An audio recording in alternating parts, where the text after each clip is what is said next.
তাদের আব্বুজি বাসায় এলে তাদের ঈদের মতো আনন্দ।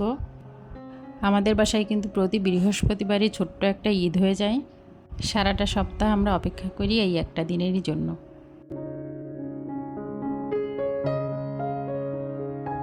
আসসালামু আলাইকুম।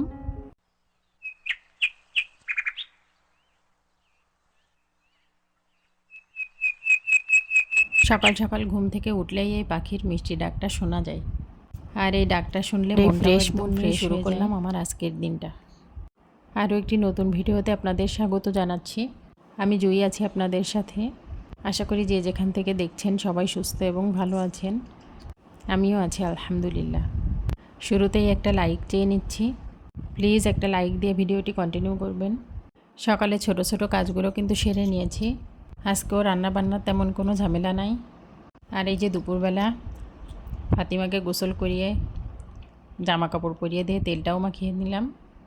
একদম ফ্রেশ হয়ে গিয়েছে, কিন্তু সে কিন্তু আমার সঙ্গে একটু দুষ্টুমিও করছে, আপনারা দেখতে পাচ্ছেন।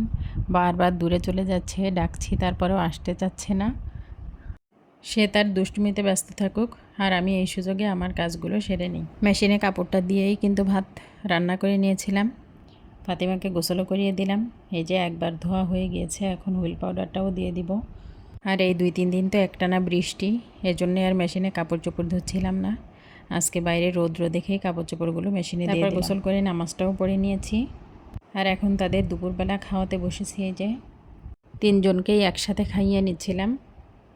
আর গতকালকে টমেটোর তরকারিটা এখনও আছে, ওইটা দিয়েই ওদের খাওয়াচ্ছি। তাদের আব্বু যে চলে যাওয়ার পর সব কিছু যেন একটু বদলে গিয়েছে। রান্না করি কিন্তু ঠিকমতো শেষ হয় না। অল্প করে রান্না করতে চাইলেও সেটাও আর হয়ে ওঠে না, তাই বারবার একই তরকারি খেতেই হচ্ছে। আর এই যে আবুজার কী বানিয়েছে দেখেন।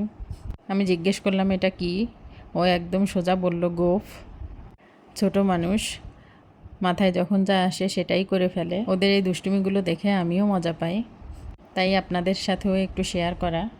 এদিকে ফাতিমা আবার তার ভাইদের বই খাতা সব এলোমেলো করে দিয়েছে, আর তার ছোট ভাই এসে তাকে শাসনও করছে। ওরা ওইটা নিয়েই ব্যস্ত আছে। আমি ভাবলাম এই ফাঁকে একটু কোরআন শরীফটাও পড়ে নেই। কোরআন শরীফটাই নিয়ে পড়তে চেয়েছিলাম, কিন্তু সেটা আর হলো না, কারণ পাশের রুমে হুজুর আমার বড় ছেলেকে পড়াচ্ছিল। কোরআন শরীফটাও ওখানে রাখা ছিল, তাই আমি মোবাইলেই পড়ে নিলাম। আর এই যে তাদের ঈদের খুশি যেন শুরুই হয়ে গিয়েছে। চাঁদ হাতে পেলে যেমন আনন্দ হয়, ঠিক তেমনই অবস্থা ওদের এখন। তারা তাদের আব্বুজিকে পেয়ে গিয়েছে, তাই খুশিতে কি করবে বুঝে উঠতে পারছে না।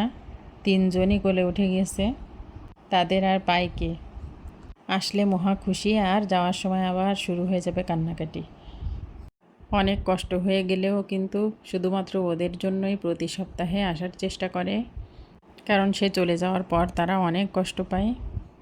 এই আসা আবার যাওয়াটাও যে ওদের জন্য, ওরা তো ছোট মানুষ, ওরা বোঝে না। আপনারা সবাই আমাদের জন্য দোয়া করবেন, আল্লাহ যেন আমাদের মনটাকে শান্ত রাখেন, আর আমরা জানি এই অবস্থাকে স্বাভাবিকভাবে গ্রহণ করে সুন্দরভাবে চলতে পারি। তাদের আব্বুজি আসার সময় বা তাদের জন্য মিষ্টি নিয়ে এসেছে, আর রাতের খাবারও নিয়ে এসেছিল। তারা তো মিষ্টি পেয়েই খাওয়া আরম্ভ করে দিয়েছে। এই যে ফাতিমা।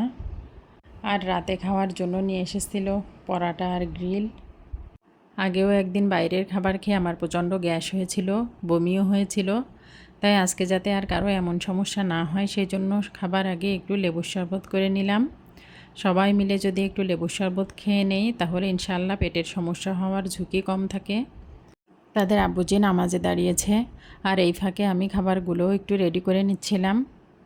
সে আসলে তুন্দুল নিয়ে আসতে চেয়েছিল, কিন্তু অনেক দোকানে গিয়েছিল, তারপরেও খুঁজে পায়নি, যার কারণে পরাটা নিয়ে এসেছে। আর এই যে গ্রিলটা, আমাদের কিন্তু বাহিরের খাবার খুব কমই খাওয়া হয়। বাহিরের এই খাবারগুলো খেতে ভালো লাগলেও স্বাস্থ্যকর না, এই জন্যে একটু কমই খাওয়ার চেষ্টা করি। আর মিষ্টি দেখেন, মিষ্টি দেখেছিলেন যা, ওই যে খেয়ে ফেলেছে বাচ্চারা। ওরা যেহেতু এগুলো কম পায়, তাই পেলে খুশিতে একবারে বেশি খেয়ে ফেলে। আর আমি এদিকে খাবারগুলো রেডি করে দুধও জাল করে আমি দুধও জাল করে নিয়েছি। আর এদিকে ফাতিমা কিন্তু তার আব্বুজির সঙ্গে নামাজে দাঁড়িয়েছে। এই যে ও আমাকেও নামাজ পড়তে দেখলে দাঁড়িয়ে যায়। আসলে বাচ্চারা বাবা মাদের দেখেই শিখে। আমরা যেভাবে চলি, যেভাবে নামাজ আদায় করি, ওরাও সেটাই অনুকরণ করে, তাই আমাদের প্রতিটা আচরণই ওদের জন্য শিক্ষা। ভালোটা দেখলে ভালোটাই শিখবে, তাই চেষ্টা করা উচিত সবসময় সুন্দর কিছু শেখানোর।